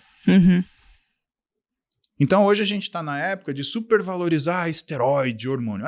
Porque a fulana pôs o chip, a fulana quer pôr o chip, porque é o chip da beleza. Cara, remédio não funciona assim. Se você acredita que você vai implantar um negócio debaixo da sua pele, você vai ficar maravilhoso, lindo, você precisa de uma professora do primário, não de um médico, porque ela vai contar essa história bonita pra você. Que ela não tem noção do que é ainda. Deixa eu encaixar uma pergunta. Isso no mercado financeiro se chama day trade e pirâmide, né? As pessoas querendo... Querer ficar rico rápido. Querer ficar rico rápido. E é justamente a pergunta que eu quero te fazer. O que você responde pra um cara que senta no seu consultório e fala, eu quero ficar com o corpo, ou eu quero ficar forte e rápido? Eu respondo de uma forma que é sair daquilo que a gente acabou de falar. Né? Isso daí é o que para você? Isso é uma amargura ou é um projeto? E por que isso é importante, Bruce? Pelo seguinte, porque essas pessoas que fizeram essa coisa no desespero, a gente trata dos estágios da agonia, né? Então, quando a pessoa ela tem uma situação de estresse, aquilo representa uma disrupção com o bom viver emocional e da percepção de bem-estar. O que é a primeira coisa que ela faz? Ela entra em negação. Não, isso não pode estar acontecendo, eu não estou assim, né? Eu não estou pré-diabético, eu não estou obeso, eu não estou etc. Né? Segunda coisa, ira. Não, porque eu tenho que me aceitar assim, porque isso faz bem. Né? Terceira coisa, barganha. Não, eu até faço, mas você me dá o resultado que eu quero. Essa galera que vai para o resultado mágico é a barganha. É a barganha, né? Perigoso isso. É muito perigoso, porque eu acredito que o cara na finança é o cara que se expõe a um risco que não é um risco saudável. Sim, e totalmente simétrico. É o cara que se expõe negativamente a um risco que o desfecho, ele sabe qual que é no final das contas. Ele sabe que ninguém vai emagrecer na semana que vem. Ninguém vai ficar musculoso daqui 2 semanas. Não existe isso. O engraçado é que em finanças também, a pessoa já sabe. E a pessoa, tipo assim, é aquele que eu quero acreditar, mas mesmo sabendo que não é, entendeu? Mas fica naquela assim, putz, mas seria tão bom se fosse, sabe? É que se convence, né? A gente, antes de começar a gravar, a gente tava falando de buscar os artigos, as metodologias. Hoje, as pessoas que querem se convencer que são capazes de fazer dinheiro rápido, são aquelas que nos trazem fontes que na cabeça delas são confiáveis, mas claro que a gente consegue. Aí a gente atua como aquela pessoa que refuta tudo que eles fazem. Eles usam isso como viés de confirmação. Exato. Que é super possível, porque aquela pessoa fez, quando na verdade ela enriqueceu por outros motivos, né, travestiu aquilo e está te vendendo um sonho. Na verdade, né, uma utopia. Então é exatamente isso que a gente vivencia. E geralmente negócio, a gente pega os assinantes no período da ira. Eu não sei se você concorda, mas eu percebi isso na hora que o Paulo estava falando. É verdade. As pessoas vêm muito, muito incomodadas porque ainda também não 100% aceitaram o fato de que sofreram um golpe, tentaram fazer day trade e perderam dinheiro, quebraram opções, enfim. Praticamente todo mundo que trabalha na Nord teve um episódio de perda que trouxe o aprendizado e colocaram de volta nos trilhos, né? A gente brinca o evangelho do Warren Buffett. Depois que você encontra, você passa a fazer as coisas e entende que é tempo, processo, traz dinheiro. Assim. Isso na medicina é muito parecido. Respondendo a tua pergunta finalmente, né? O que eu falo para o paciente? Eu trago ele para uma situação que a gente chama de decatexis, que é o desprendimento. Você tira o véu da percepção de conhecimento. Na verdade, você tem que entregar a percepção da ignorância. Então, eu nunca refuto ele. Eu falo, pode dar certo. Mas dentro do que você quer fazer, existe risco disso, disso, disso, disso. Ah, não é. Tá, peraí, olha esse caso aqui. Credo! Então, isso pode acontecer? Eu falei, não, é mais provável que aconteça isso do que você quer. Então, quando você dá esse amount de conhecimento para essa pessoa, ela começa já a pensar diferente. E não refutando o que é o pensamento. Não vai fazer isso. Não, é mostrando para ela o que são as consequências mais comuns disso. Sim. O nosso refutar é esse, né? O mostrar. Tipo, você pode, mas olha... O que você faz quando você refuta? Dani, você oferece conhecimento. Isso daqui é assim, assim. Por que a gente estuda cases? Né? Porque os cases, eles ajudam a ver essas coisas. O que é difícil? É difícil você achar um case que aí sim a pessoa ela tenha colocado tudo que permeou esse caso, né, para você poder analisar de forma completa. Né? Todo mundo despreza, por exemplo, o artigo científico que é relato de caso. Eu gosto de ver relato de caso, por exemplo. Por quê? Porque é aquilo que aconteceu com uma pessoa. E o paciente que vem no consultório, ele é uma pessoa. O que está acontecendo com alguns artigos que lidam, por exemplo, com medicina, atividade física, nutrição? Além dele colocar o resultado geral, ele coloca o resultado do paciente por paciente. E por que isso é importante? Isso é muito poderoso. Isso é legal, hein? E por o cara se enxerga, né? Para de ser uma probabilidade, assim, na nuvem e começa a ser um negócio real que o cara vê, nossa, olha o que aconteceu com uma pessoa parecida com você. Exato. Entendeu? E isso é importante porque você fala assim, olha, a média foi perda de 4 quilos. Mas quando você vê pessoa por pessoa, você fala, opa, mas esse cara ganhou 10 por quê? E teve esse aqui que perdeu 1. E teve esse aqui que ficou no 0 a 0, que é o que a gente descobre normalmente quando a gente olha, por exemplo, meta-análises, né? Então, meta-análises, elas fazem o quê? Elas fazem a média de estudos, para a gente ser bem grosseiro, né? Então você tem lá, sei lá, 30 estudos, né? Esse deu positivo, esse deu negativo, esse não mudou nada. Tá, agora os estudos eles estão mostrando isso com os indivíduos. Para você entender o que aconteceu no indivíduo, para você entender o que significa aquela média. E para você entender outras coisas de estatística, por exemplo, mediana, né? Que divide a população no meio, que é isso que às vezes eu acho mais importante do que a média. Sim. Uma informação que é mais valiosa. O que é o divisor de águas? Né? E desse jeito, quando você oferece isso, essa pessoa ela tem um desprendimento e ela entende, putz, então o objetivo não é ganhar 10 quilos de massa muscular, mas é fazer o que é necessário para isso. Pô, o objetivo não é perder 20 quilos de gordura, mas é fazer o que é necessário para isso. Vindo para cá... Começa a focar no processo, né? Do que ela vai, na jornada que ela vai... Exato. Hoje, vindo para cá, eu estava respondendo um paciente meu, João. O João, ele tem algumas questões de saúde para a gente resolver, né? E ele me perguntou se ele chegaria a 90 quilos. Aí eu peguei, abri o prontuário dele, que eu acesso remoto no meu computador, isso no Uber, né? E olhei e falei, olha, João, aqui programado é para você bater 88,7 com 12% de gordura. Isso é um físico que tem uma característica atlética.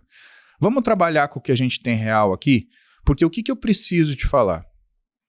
Que o resultado que você pode atingir, ele não depende daquilo que a gente viu hoje, ele depende daquilo que você vai fazer a partir de hoje. Essa é a diferença.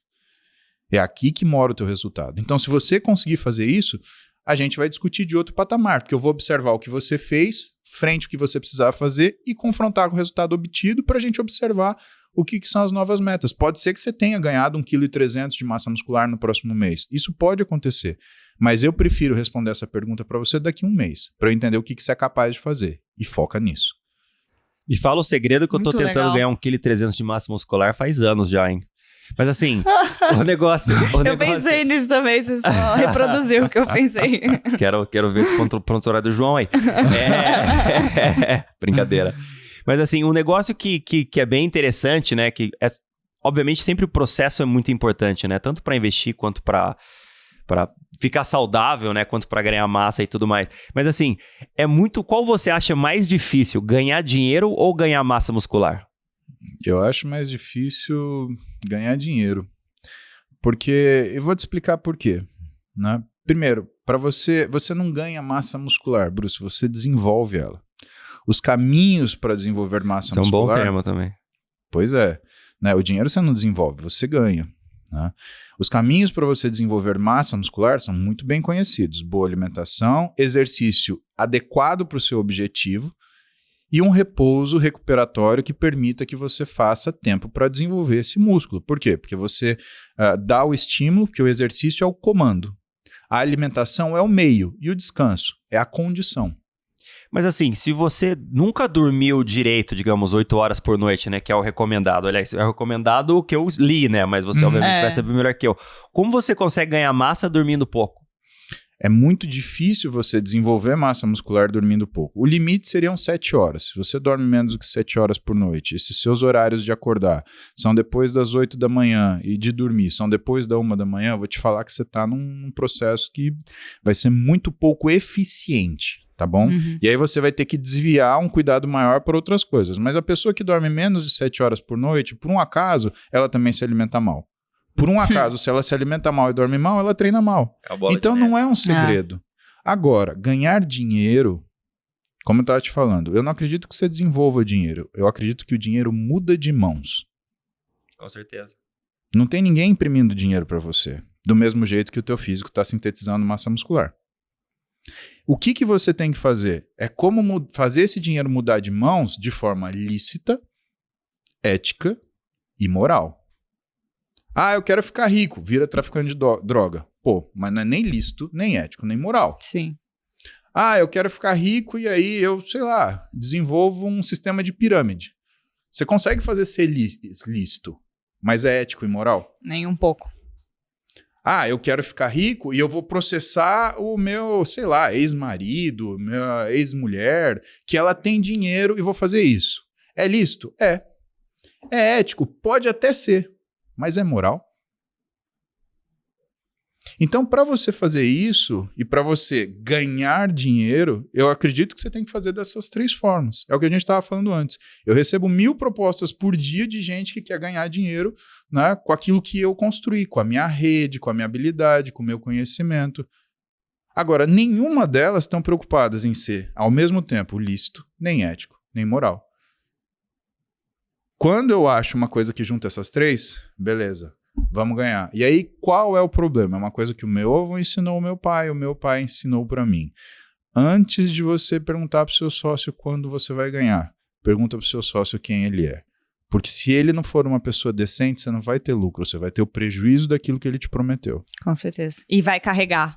A gente fez um podcast recentemente, né, com os sócios da Nord, os sócios fundadores, Bruce é um deles, a gente trouxe a Marília e o Breia para conversar. E a gente falou muito desse conceito de negócios e sociedade, né, que é um casamento. Sim. E você acaba... todo mundo é bem diverso aqui, né, entre nós sócios, eu, Fabi e Ricardo, que tá aqui na sala, também somos, mas... a gente se conheceu. E a gente já sabe, por isso que eu brinquei no começo da conversa. Continuamos nos conhecendo, né? Continuamos nos conhecendo, mas por isso que eu brinquei no começo da conversa que eu e o Bruce somos yin yang, porque já percebemos coisas que um faz melhor do que o outro, se complementa e se ajuda. Porque sociedade, eu encaro que é pra sempre. E eu acho que você tem razão, porque eu já vi, por exemplo, casamentos se desfazerem, mas sociedades não se desfazerem. E vejo que a Quando relação... muito bem feitas... E a relação de negócio entre os casamentos que se desfizeram é muito boa. Eu vejo... E não tô te falando, Dani, de um caso. Sim, Né? eu tô te falando de vários casos. Nisso. Agora, eu não vejo, por exemplo, uma sociedade que se desfez e o casamento permaneceu.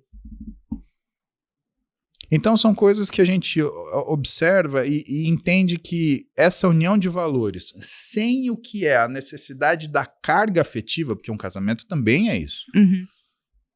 Você não espera que teu sócio te ligue no telefone, ai, tá tudo bem com você? Você acordou bem? Você tomou café? Olha, você tem que parar de fumar, viu? Senão eu vou te largar. Ninguém vai desfazer uma sociedade. Mas de vez em quando também né? É necessário você ligar pro sócio e falar, tá tudo bem com você, entendeu? A gente já fez isso, você tá Mas bem... você não vai desfazer a sociedade se ele não parar de fumar, né? Sim. A gente aconselha, quer ajudar, mas né, também tem que ter a outra parte, não vai separar por isso. E veja só como isso é complicado. O que é uma das maiores problemáticas de uma sociedade, pelo menos ao meu ver, é o direito à sucessão.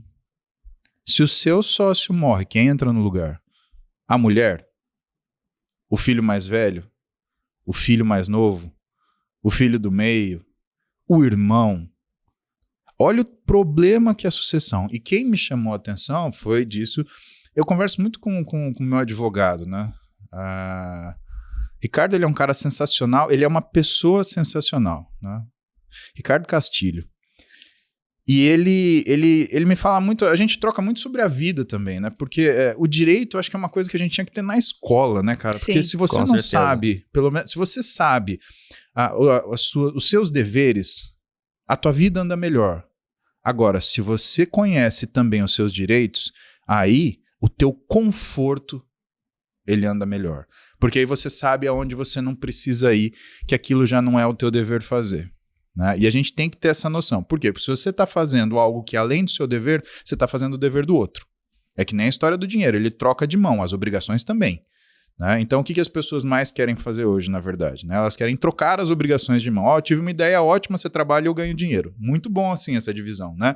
Isso daí me propõe todo santo dia. Sim, e as ideias que a gente comentou valem centavos o balde, né? Mas é sempre pro outro executar. Porque é até interessante tem uma falar ideia genial. Fala. Que o próprio Warren Buffett tem uma frase muito boa sobre isso, né? 2 frases, na verdade, são muito boas sobre o que você falou. A primeira é a confiança, né? A imagem que você tem, né? Uma imagem de sobriedade e confiança de uma pessoa confiável, você demora a vida inteira para construir.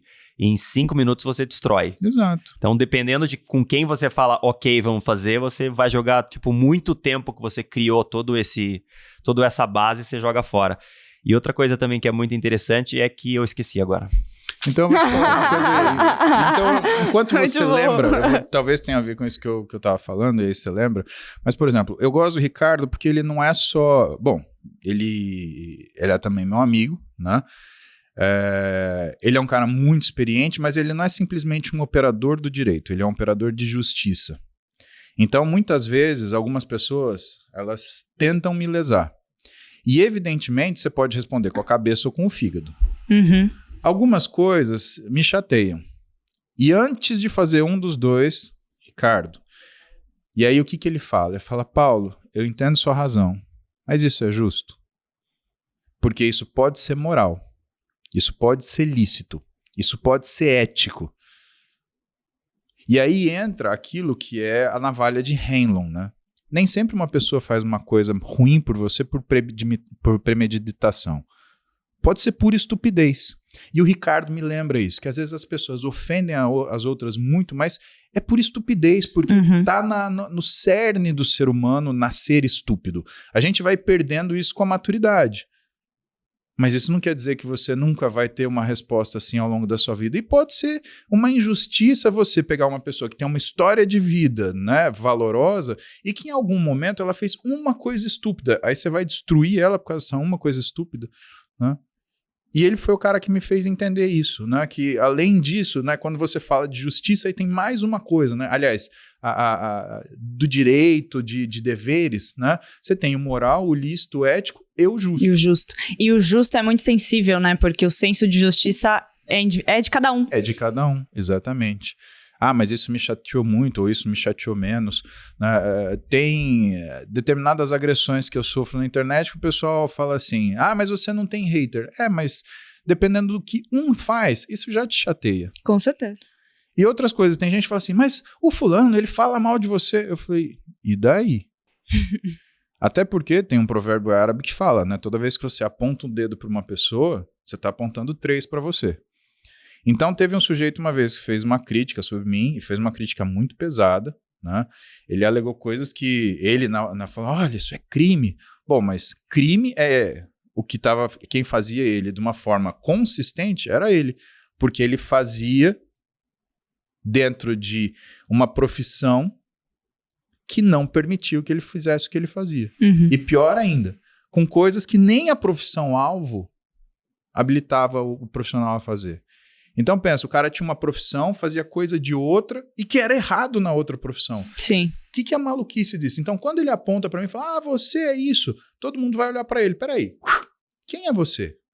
Você acha que eu vou gastar meu tempo pra mexer com isso? É verdade, famoso tiro no pé, né? Como que Na você realidade, lida, na acontece verdade, com essas coisas de rede social? Assim, existe muito preconceito de médicos com você aparecer muito em rede social. Também pode falar do hater, né? Mas eu acho que a sua pontuação com o hater ficou bem claro a forma como você lida. Quem que vai ser hater do Paulo? Tipo assim, cara, não dá, né? Vou te encontrar, se eu te encontrar na rua, entendeu? Você tem um arquétipo de pessoa que a rede social aceita muito, né? Que a rede social se identifica de alguma forma, ou se motiva, ou usa de espelho, enfim. Dá pra gente falar disso, mas como que você lida com isso, né? Porque você tem a clínica, você tem seu trabalho, você tem sua rotina, mas você tem uma rede social forte. Então, que é a forma que eu lido com ela. Te falei dos 3 pilares que eu lido, mas aí eu te falo o que é o meu impulso, né? Eu não quero convencer ninguém na minha rede social. Eu mostro o meu ponto de vista. Então, por que minha rede social ela cresce? Porque eu não estou procurando cliente. Eu estou procurando realmente amigo. Eu comecei a rede social quando ela era rede social. Uhum. Eu comecei blogspot.com. Eu escrevia para as pessoas. Depois Orkut. Você fazia um testemunho para alguém que você gostava. Sim. Aí você tinha aquela namorada que você era apaixonado. Ai, porque ela é a mulher da minha vida. Aí você põe um poema. Lembra do Orkut? Lembro. Não lembro, você não tem idade. Eu lembro. Eu colecionava meus depoimentos privados na frente, assim, pra olhar. Então, isso eu foi usava Orkut eu com lembro 9 disso, anos de idade. que tinha aqueles coraçõezinhos e o gelinho, né? O sexy, não sei o quê. Eu lembro. Então, usei isso bastante. daí foi o novo coleção de papel de carta, né? É verdade. Então, a minha geração na infância colecionava papel de carta. Quem viu o Orkut colecionou testemunho, Sim. né? E eu vi isso acontecer. E eu aprendi assim, eu aprendi que o que é a rede social? Ela é uma aproximação de pessoas com afinidades em relação aos seus princípios e valores. Algumas pessoas viram isso uma oportunidade de ganhar dinheiro. Justo, não tem problema. Agora, não queira ter tudo porque tudo não terás. Ou você está querendo vender alguma coisa, até a sua imagem é isso, uma coisa que você quer vender. Uhum. E assim, não dá para você vender a sua imagem. Por quê? Porque a imagem de todo ser humano é igual, Dani. Todo mundo vai no banheiro, todo mundo toma banho, alguns menos que os outros. Mas em geral, né? Sempre tem o sábado. Sim. Né? Todo mundo tem os mesmos problemas. Né? Aliás, todo mundo fala, porque essa geração, todas as gerações, né? Elas são iguais. Há 300 anos atrás, ninguém lembra de 300 anos atrás. E 300 anos para frente, ninguém vai lembrar da gente. E quando você sabe disso, você descobre que você não precisa fazer uma rede social para agradar ninguém. Você tem que fazer uma coisa que agrade você. O que me agrada? Quando eu abro a live de manhã, tem só gente que fala comigo, né, e que tem afinidade comigo. E por isso que cresce, porque ela vai capilarizando. Uhum. Então eu encontro hoje... Você quer ver? Tem uma coisa Isso é bem legal, que... né? Tipo assim, é também... Como a gente tinha falado de finanças lá atrás, você usa a rede social e você não deixa a rede social te usar, né? Tipo assim, Exatamente. E o que é muito difícil, coloca o seu ponto né? de vista e você não tenta convencer as pessoas, você não tenta mudar a opinião das pessoas. Você fala, cara, eu sou assim. Se você gosta, legal, vamos nos... Como é que fala? Nos seguir. Nos socializar, nos seguir. Vamos nos dar like. Mas Eu isso vou é te difícil, mostrar, né? mas Se eu vou você é te diferente, mostrar- legal também pra você, ótimo. Segue um outro cara. Você sabe o que me dá satisfação na minha rede social? Me dá satisfação naquilo que eu tenho de resposta das pessoas, tá? Eu postei uma foto com a minha esposa ontem, TBT. Aí uma seguidora explicou. Exemplo e demonstração de carinho por sua esposa. Tenho certeza que é um amor imensurável, seguro e certo que é o amor da sua vida. Acho esplendoroso. Minha ex nunca fez isso, se preocupava com a opinião dos outros, achava que isso ia prejudicar o Instagram dela. Por ser professora, nunca postou uma foto comigo. Mesmo ela sabendo que essa falta de atitude me deixava chateada. Nunca fez. E vendo vocês nesse mimo de amores seguros de que escolheram um ao outro, faz o meu desejo aumentar em um dia, por uma pessoa que gritará ao mundo que eu sou o grande amor da sua vida. Bem legal. Veja. Muito legal. Poético até, Eu fiquei hein? arrepiada, de verdade. Foi bem legal. E olha como o valor transcende, Ah. tá? A gente está numa época de discussão de costumes. Costume não se discute, se respeita. A gente está falando de uma seguidora que tinha um relacionamento com uma mulher. Sim. E ela é capaz de admirar aquilo que hoje virou uma batalha, que é, quem é hétero, quem não é hétero. E aí tem os héteros do mal, tem os homossexuais do mal. Cara, não tem isso. Tem pessoas que sentem, que sofrem, igual. E eu respondi pra ela. Respondi do fundo do coração. Falei, olha, ela não tá errada e nem você. O problema é que o problema foi colocado como mais importante que a relação. Talvez, se a cobrança fosse menor naquele momento, vocês teriam encontrado uma solução em vez da solução ter sido a separação. Eu e a Beta nos separamos uma vez. Achamos nossas soluções, bem como descobrimos outros problemas. Talvez a tua visão sobre hoje seja compartilhada por ela. Faz o seguinte, manda essa foto para ela. Que legal. Conta que o casal da foto ficou mais tempo separado do que junto.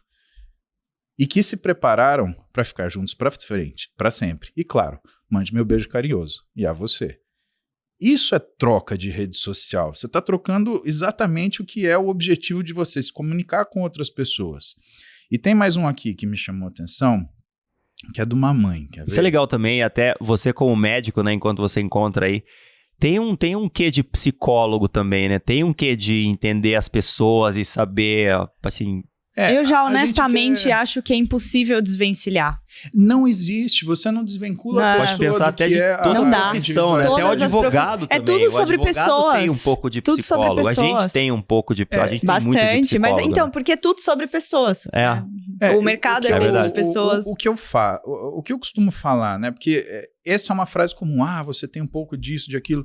A gente não tem das profissões, a gente tem de humanidade. Né? O psicólogo, ele é uma profissão que ela instrumentalizou o acolhimento. Eu faço terapia. Cara, eu faço terapia toda semana. Por quê? Porque eu tenho os meus fardos. E que eu preciso de alguém que tire o nó, porque a minha cabeça ela tem uma forma de ver o mundo que é dura e que me faz sentir mais dor do que necessariamente talvez eu devesse sentir. Então tem uma pessoa que toda semana ele vai lá e profissionalmente me ajuda a desatar esses nós. Uhum. Né? Então a gente começou a classificar que A dor do outro não é um problema nosso, é um problema do psicólogo. A dor do outro é um problema nosso à medida que a gente cria empatia. Que você é um ser humano, que você é um sujeito homem, que nem a gente dizia na terra do meu avô, né? Que é importante ser. Porque senão você também começa a atribuir ao psicólogo uma coisa que ele não tem responsabilidade, e é injusto você fazer isso com o profissional, que é atribuir a ele a capacidade de você conseguir se tornar uma pessoa feliz. Isso não cabe ao profissional. Que é sua, na verdade. Isso é uma responsabilidade sua, voltando ao que a gente falou lá no começo, né? Que é pegar os seus problemas e externalizar eles. Não, esse problema, tipo, é o problema da outra pessoa, né? Ao invés de ser um problema seu. Você fala, tipo, o psicólogo te ajuda, mas o problema é seu, né? Olha que legal isso aqui. Josimara Reis.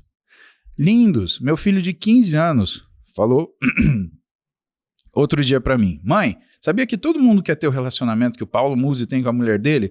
Fiquei encantado em saber que vocês inspiram até os adolescentes. Parabéns pelo amor de vocês. Isso é uma mãe falando do filho, que podia estar pensando, sei lá, em pegar 300 meninas, fazer arruaça. Não, ele começa a olhar relacionamento. Aí embaixo, Albano, ele responde, lindo de se ler, Deia Braga, Lanza, verdade, Priscila, meu filho de 16 anos também fala isso. Que legal. Então a rede social ela tem um outro peso, que é o quê?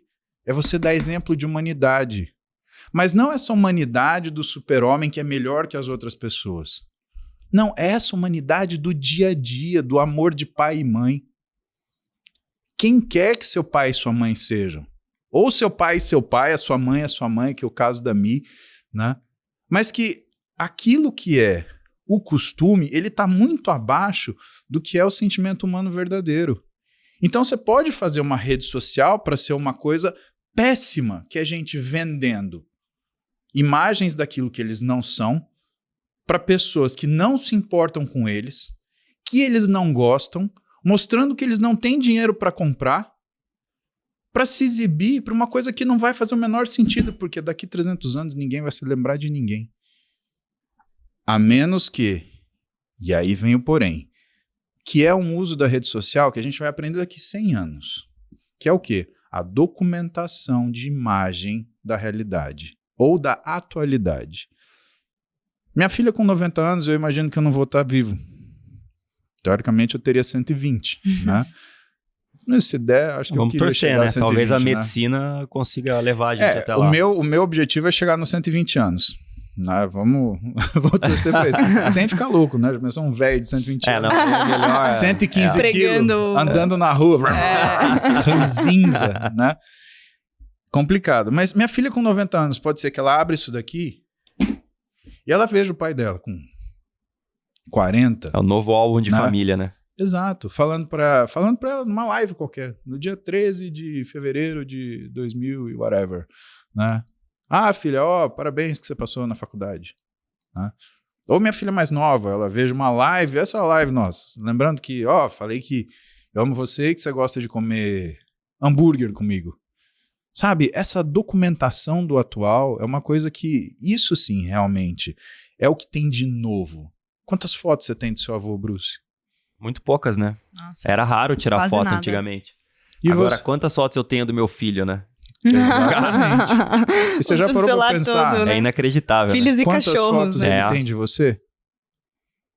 Isso é uma coisa que você Muito também mais, tem que né? pensar. É uma progressão geométrica violenta. Porque Cada vez mais, né? é o tesouro que depois você vai deixar pra ele. E assim, as mensagens, a foto e o vídeo. Quantos vídeos você tem dos seus avós? Né? Não existia Quase isso. nada. Né? Documentação em câmera. Quem que imaginou fazer uma coisa dessa? Então a única coisa de diferente da nossa época para as épocas anteriores é que a gente documenta as coisas. O pessoal sabe disso. Só não usa do jeito certo. Usa pra quê? O print é eterno. Vamos foder outra pessoa com aquilo que ele cagou ali naquela situação. Ué, mas quem que é obrigado a acertar sempre? Sim. Não dá. A gente está vivendo numa tirania, de repente motivada por uma documentação, por um motivo errado, que é você ser exigido a sempre ter acertado na sua vida. Ninguém é assim.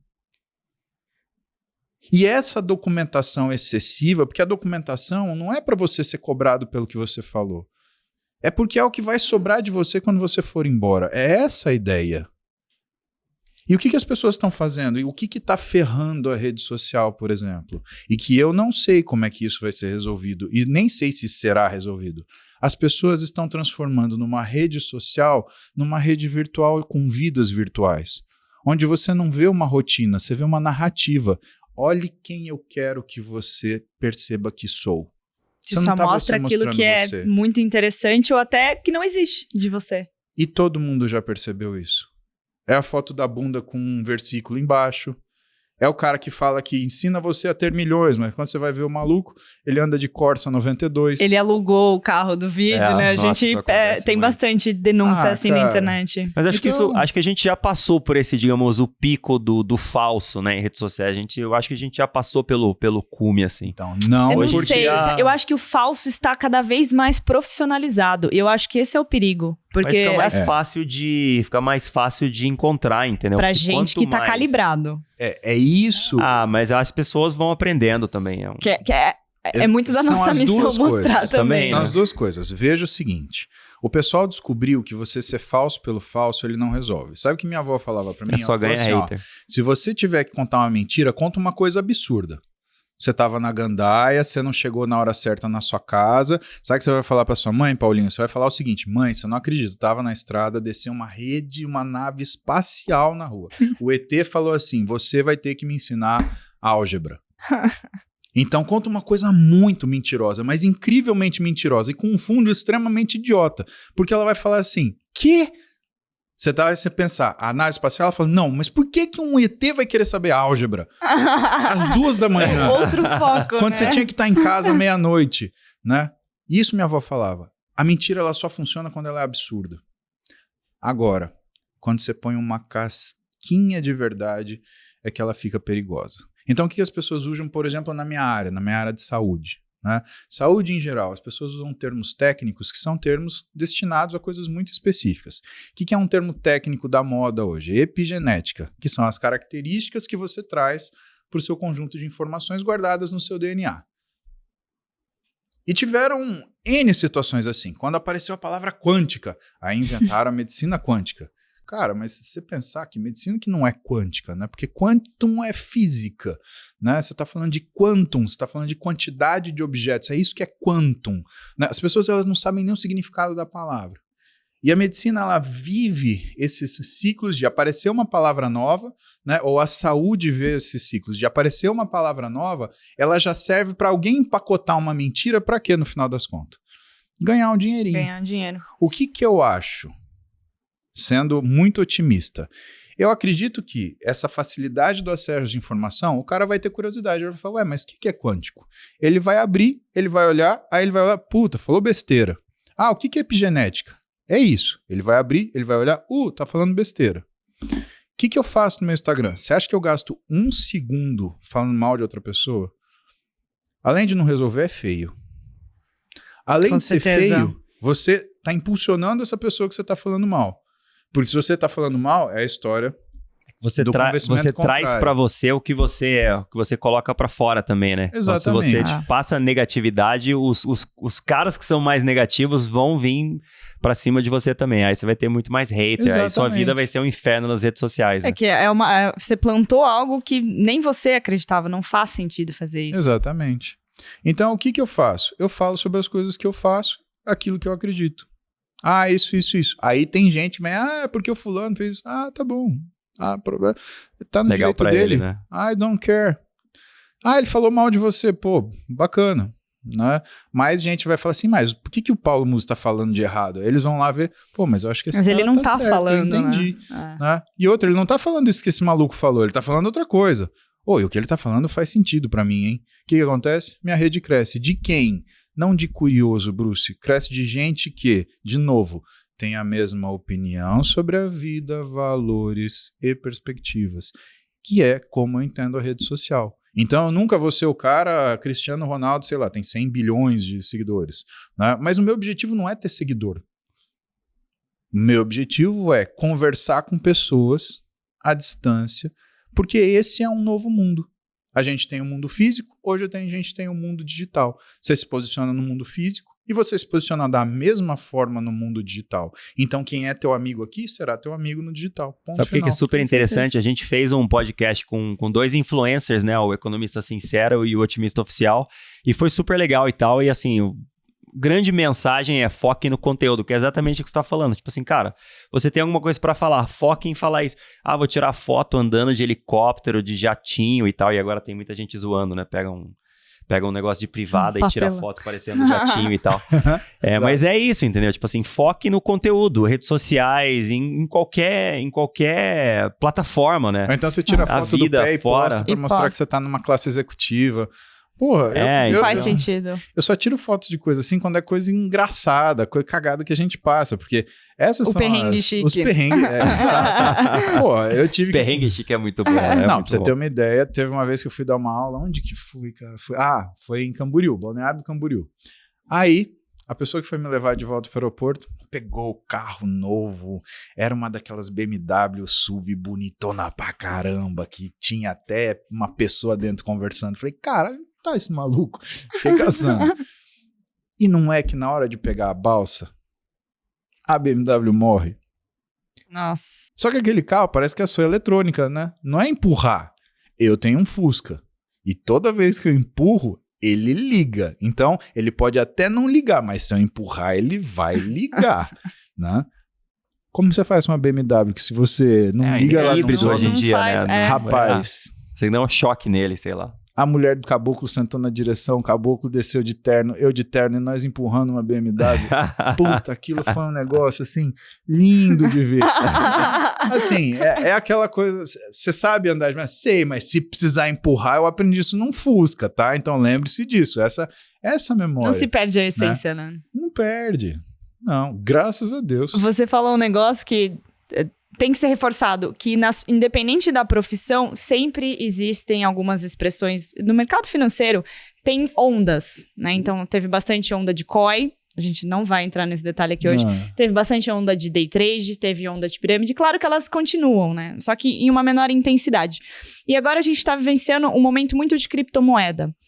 E como é que você encontra os profissionais de criptomoeda? Então, a gente está nesse papel de pegar as pessoas lá no começo, o educacional, e mostrar quem de fato consegue fazer o trabalho, né? A gente tem um esforço aqui, a gente tem uma carteira disso, mas é impressionante a semelhança, porque as pessoas que estão sendo enganadas hoje são enganadas pelos profissionais que usam palavras difíceis, né? O mercado financeiro tem muito inglês, né? Muito financês. Assim, a gente brinca, a gente não usa. E quando a gente usa pra falar... A gente tenta não usar, né? Mas de vez em quando A gente usa, mas eu gosto bastante de falar, essa é a palavra em inglês, porque provavelmente você vai topar com ela. Só que a tradução é essa, tá? E você não precisa ler 10 linhas. Ela significa só isso aqui. Esquece o resto. Só isso aqui. E acabou. Perfeito. E aí, em um próximo momento, ela fala, putz, Dani, um profissional tentou me vender isso aqui...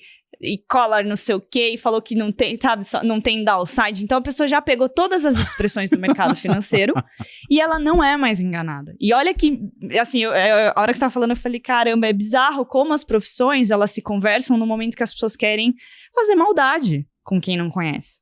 Mas isso que você faz é o que Albert Einstein falava, né? Aliás, tem duas coisas que são atribuídas a ele, né? Não sei de fato se são, mas a priori eu aprendi como se fossem atribuídas a ele. Que, primeiro, ele fala que só existe uma loucura, que é você fazer a mesma coisa e querer um resultado diferente. Essa eu acho que é dele, sim.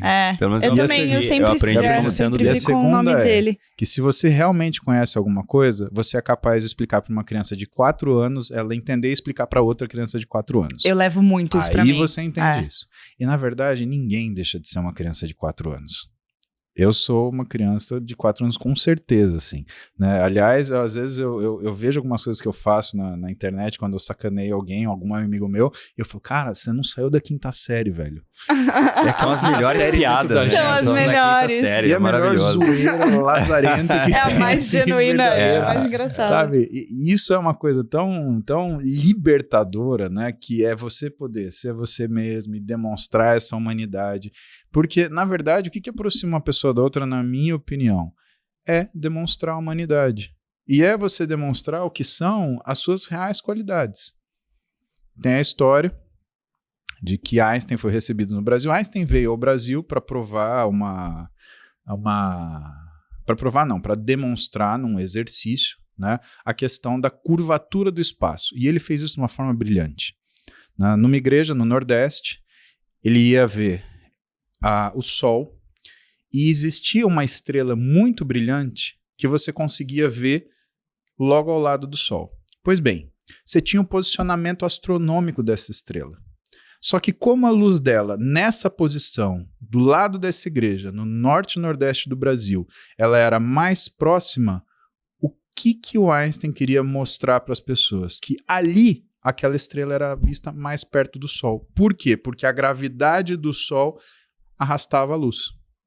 Dito e feito, ele comprovou isso é famoso, eu não lembro o ano, não sei se foi 1915, 1916, o pessoal que está assistindo aí, procura essa história é muito legal, tá? E algum ilustrado da época chegou para ele, né, tava acompanhando a viagem, e ele tinha um caderninho. E esse cara puxava o caderninho e explicava. Ato contínuo, pegava, anotava o caderninho. Einstein se incomodou com isso, muito espirituosamente. Escuta, mas por que o senhor, né, puxa esse caderninho? Aí o homem fala para ele, dá aquela estufada no peito para juntar uma empáfia e fala assim, não, porque aqui eu anoto as minhas boas ideias. Aliás, eu acredito que o senhor deveria fazer o mesmo. Einstein, com uma humildade e uma presença de espírito ímpar, fala para ele, eu só tive uma boa ideia. Do que ele estava falando? Da descrição do efeito fotoelétrico, que foi pelo caso que ele ganhou um Nobel, né? Muita gente acha que foi por causa da teoria da relatividade. Não foi por causa do efeito fotoelétrico. Então, o cara teve uma boa ideia, mas ganhou um Nobel. Pega esse seu caderninho, faz um rolinho, né? Sabe onde o sol não brilha? Guarda lá. Se bem que hoje o sol brilha, né? O pessoal tá tão... hoje em dia tem isso também.